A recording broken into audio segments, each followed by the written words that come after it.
দার্জিলিং শহরের কোলাহল থেকে একটু দূরে পাহাড়ের গা বেয়ে যখন রাস্তা ঘুরে আসে, তখন হঠাৎই খুলে যায় সেই বিস্তীর্ণ দৃশ্যটা। Hermitage cafe house.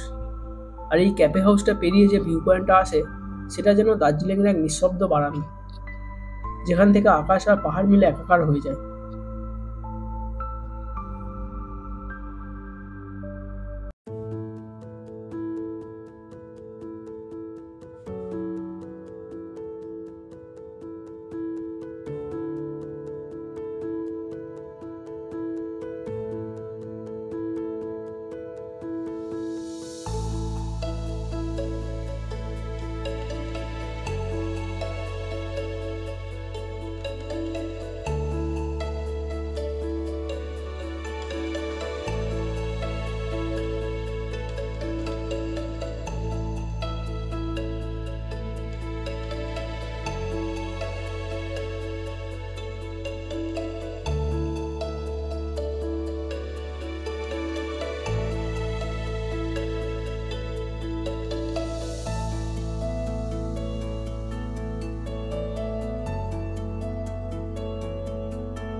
পাহাড়ের বুক জুড়ে নিস্তব্ধতার মাঝখানে সাদা শান্তির প্রতীক হয়ে দাঁড়িয়ে আছে দার্জিলিং পিস প্যাগোডা। সাদা রঙের এই বিশাল স্তূপটা যেন শান্তিরই প্রতিমা। সূর্যের আলো পড়লে মনে হয় যেন পুরোটা জ্বলে উঠেছে, কখনো সোনালি, কখনো নরম দুধে সাদা রঙে। এমন দৃশ্য দেখে মনে হয় যেন হিমালয়ের হৃদয়ে কেউ এক টুকরো স্বর্গ রেখে দিয়েছে। ভেতরে ঢুকলে শোনা যায় ঘন্টার শব্দ, আর সেই ধ্বনিতে মিলিয়ে যায় সব কোলাহল, সব ক্লান্তি। চারিদিকে বুদ্ধের জীবনের গল্প, পাথরে খোদাই করা দৃশ্য, যেখানে প্রতিটা রেখা যেন বলে শান্তি কোনো শব্দ নয়, এটা একটা অনুভূতি।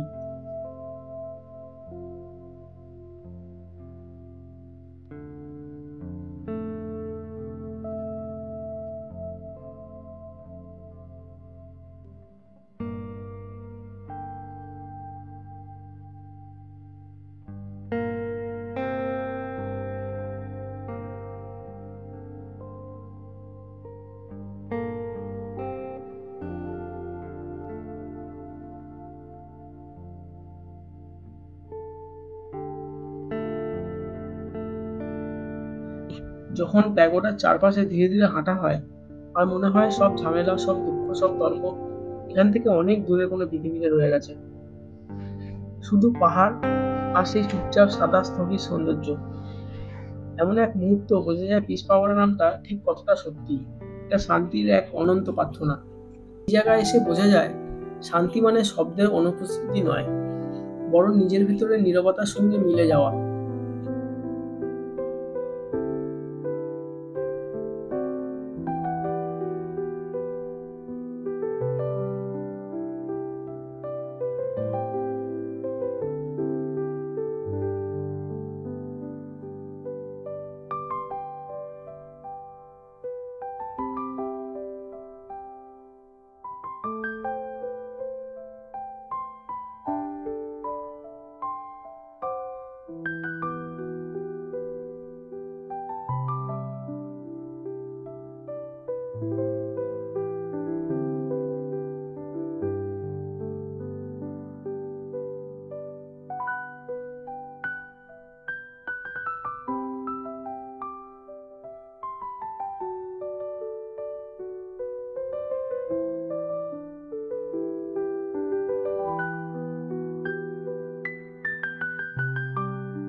দার্জিলিংয়ের নিস্তব্ধ পাহাড়ের কোলে কুয়াশা আর মেঘের আড়ালে দাঁড়িয়ে আছে এক শান্ত পবিত্র আশ্রয়, ঘুম মনেস্ট্রি।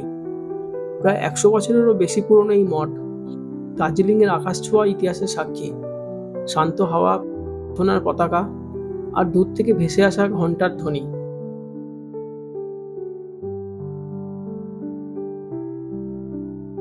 সব মিলিয়ে মনে হয় যেন সময় এখানে ধীরে ধীরে হাঁটে, প্রতিটা নিঃশ্বাসে শান্তি রেখে যায়। ভেতরে ঢুকতেই মনটা অন্যরকম হয়ে যায়। দরজার ওপরে রঙিন তিব্বতী নকশা, দেয়ালে বৌদ্ধ দেবতার ছবি, আর মাঝখানে দাঁড়িয়ে আছেন বিশাল মৈত্রেয় বুদ্ধ, অর্থাৎ ভবিষ্যতের বুদ্ধ। প্রায় 15 ফুটের উঁচু মূর্তি, যার মুখে এক অব্যক্ত হাসি। মাঠের বাইরে দাঁড়ালে দূরে দেখা যায় পাহাড়ের সারি, কখনো সূর্য ঝলমল করে, কখনো মেঘ এসে ঢেকে দেয় পুরো দৃশ্যটা। কিন্তু সেই নিস্তব্ধতার মধ্যেও মনে হয় যেন বাতাসে মিশে আছে এক প্রাচীন প্রার্থনা, যা শুধু শোনা নয়, অনুভব করার জিনিস।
শহর থেকে একটু নেমে এলেই পাহাড়ের বুক জুড়ে গোল হয়ে ঘুরে যাওয়া এক বিস্ময়, বাতাসিয়া লুপ।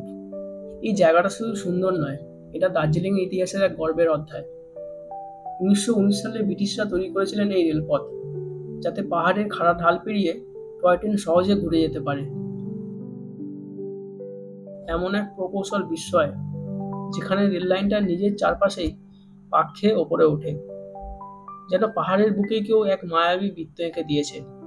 দেখতে দেখতে বোঝা যায় মানুষের বুদ্ধি আর প্রকৃতির সৌন্দর্য কিভাবে একসঙ্গে মিশে এক শিল্প হয়ে উঠেছে। সত্যি কথা বলতে আমি এখনো ট্রেনে চড়িনি, কিন্তু প্রতিবার এখানে এসে টয় ট্রেনটাকে দেখতে দেখতে মনটা এক অদ্ভুত টান অনুভব করে। সেই সাদা ধোঁয়া, ইঞ্জিনের হালকা শব্দ, আর বাঘ ঘুরে পাহাড়ে পেছন মিলিয়ে যাওয়া ট্রেন, সব মিলিয়ে মনে হয় যেন সময় নিজেই একটু ধীর হয়ে গেছে।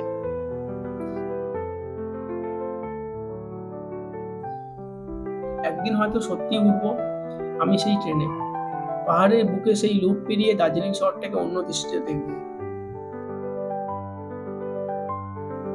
বাতাসে লুপে চারপাশের পরিবেশটাও অপূর্ব। মাঝখানে দাঁড়িয়ে আছে যুদ্ধ স্মৃতিসৌধ, ভারতীয় সেনাদের বীরত্বের প্রতীক, যেখানে পাহাড়ের হাওয়ায় ওড়ে তাদের সাহসের গল্প।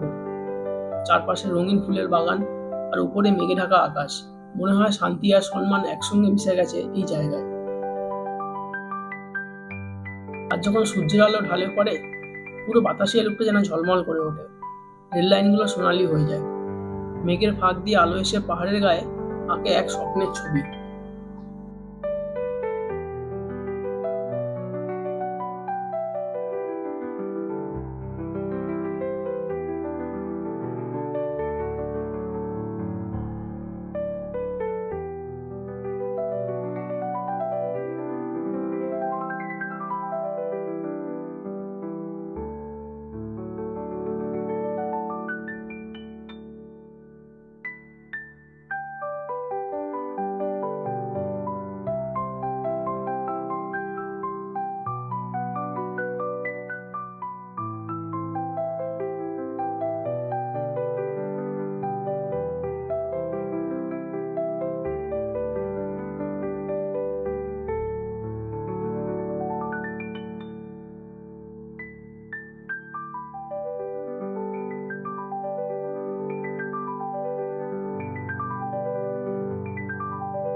এটাই ছিল আমার দার্জিলিংয়ের এবারের পুরো অভিজ্ঞতা।